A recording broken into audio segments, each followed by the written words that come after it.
As we get set to part with a long-time, well-known politician in the Northwest, former MP and now former MLA Nathan Cullen said that he's both disappointed and surprised with the outcome of the election. Here's CFTK's Jaylene with more word on what he had to say.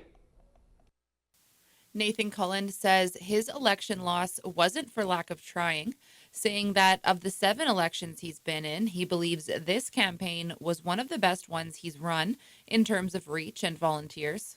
Cullen says, however, that there was obviously a mood for change.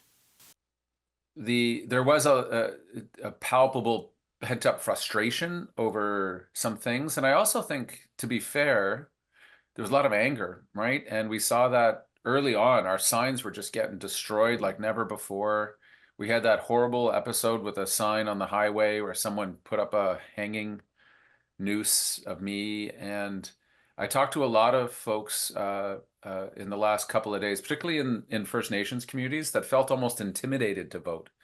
And that worries me a little bit. Like online, oh my gosh, like the rhetoric was violent sometimes. Not just like we don't like your government or Nathan, we don't like you. It was the next level. And I think we should really pay attention to that. And all parties should should push away from that. Cullen says this trend towards violence will have consequences. One is who's going to run for office. Second, what kind of government are you going to get? If it's just if it's that kind of rage or the meanness, like I don't mind debate. I don't mind people disagreeing, even really strongly. I think that's healthy.